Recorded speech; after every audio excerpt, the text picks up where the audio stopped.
Perkenalkan, saya Lucia Elvi Kurniawati, CGP Angkatan 8 dari SDN Ngambas 1, Kota Kediri. Di sini saya akan memaparkan tentang demonstrasi kontekstual pemikiran filosofis Ki Hajar Dewantara. Kita sebagai pendidik tentu saja tidak asing dengan semboyan Ki Hajar Dewantara. Semboyan yang pertama, Engarso Sungtulodo.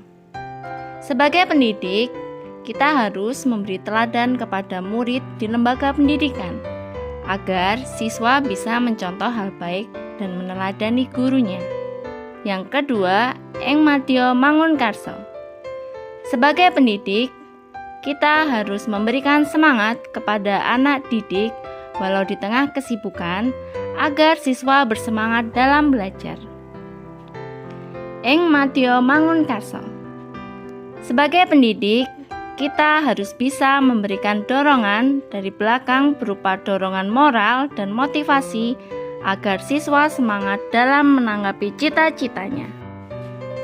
Menurut Ki Hajar Dewantara, pendidikan itu adalah menuntun segala kekuatan kodrat yang ada pada anak-anak agar mereka dapat mencapai keselamatan dan kebahagiaan yang setinggi-tingginya, baik sebagai manusia maupun sebagai anggota masyarakat.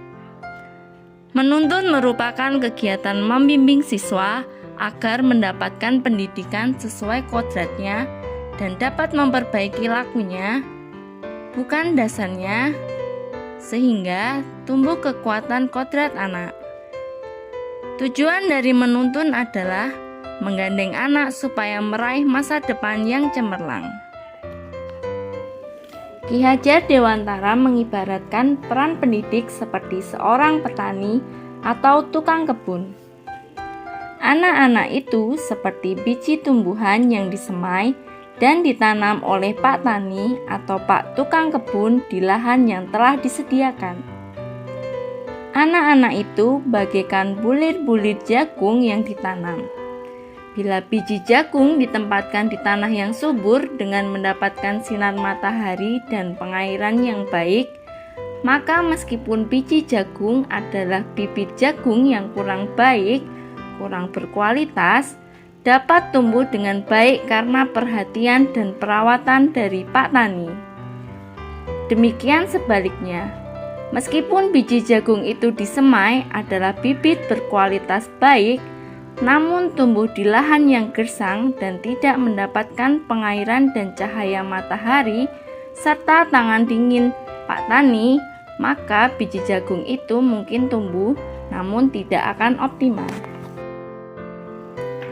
Meskipun pendidikan itu hanya tuntunan saja di dalam hidup tumbuhnya anak-anak, tetapi perlu juga pendidikan berhubungan dengan kodrat keadaan dan keadaannya setiap anak. Kodrat alam dan kodrat zaman. Dalam kodrat alam, guru hendaknya menggali potensi dan bakat yang dimiliki siswa sesuai dengan ras dan suku asal, sehingga karakteristik siswa terbentuk sesuai lingkungan budaya mereka. Dalam kodrat zaman, guru harus mengikuti perkembangan zaman dalam mengimplementasikan pendidikan supaya anak tidak tertinggal dengan zamannya. Dalam asas Taman Siswa, Ki Hajar Dewantara menjelaskan pendidikan yang berhamba kepada anak, yakni membebaskan anak dari segala ikatan, dengan suci mendekati anak bukan meminta sesuatu hak, melainkan berhamba kepada sang anak. Berhamba kepada anak artinya mementingkan kepentingan anak di mana pendidikan berpusat kepada siswa. Pendidikan harus mampu memberikan dampak positif tentang kedudukan dan dalam proses pembelajaran. Kebutuhan dan ketidaktahuan anak saat itu adalah modal dasar guru untuk mampu menyelami apa sesungguhnya yang pantas dilakukan untuk anak tersebut. Seorang pendidik harus dapat memuliakan peserta didiknya, menyiapkan kebutuhan peserta didiknya, agar tumbuh dan kembang sesuai dengan apa yang diharapkan.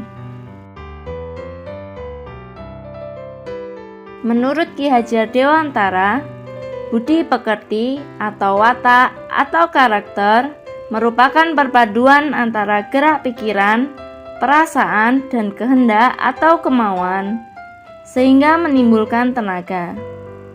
Budi pekerti juga dapat diartikan sebagai perpaduan antara cipta kognitif, rasa afektif, sehingga menciptakan karsa psikomotor. Cipta merupakan kekuatan pikiran untuk merancang atau membuat sesuatu. Rasa merupakan kekuatan hati manusia untuk menanggapi sesuatu. Sedangkan karsa merupakan semangat atau dorongan dalam diri manusia untuk berbuat sesuatu.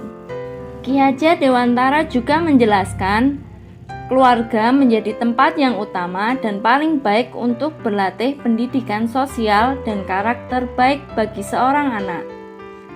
Keluarga merupakan tempat bersemainya pendidikan yang sempurna bagi anak untuk melatih kecerdasan budi pekerti, pembentuk watak individual.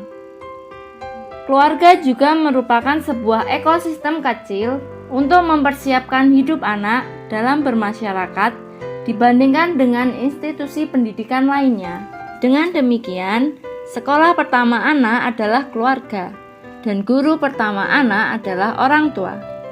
Pelajaran pertama yang mereka dapatkan sebelum di bangku sekolah adalah di rumah dan orang tuanya. Pondasi anak dibentuk dari keluarganya. Oleh sebab itu, peran serta orang tua dalam dunia pendidikan memang sangatlah penting untuk mendukung pendidikan dan kemajuan anak. Implementasi pemikiran Ki Hajar Dewantara di sekolah.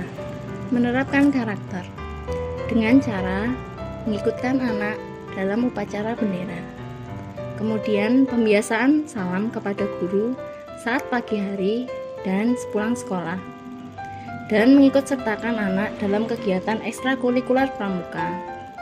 Kegiatan tersebut membentuk karakter siswa menjadi karakter-karakter jiwa Pancasila. Berkoordinasi dengan orang tua tidak kalah penting.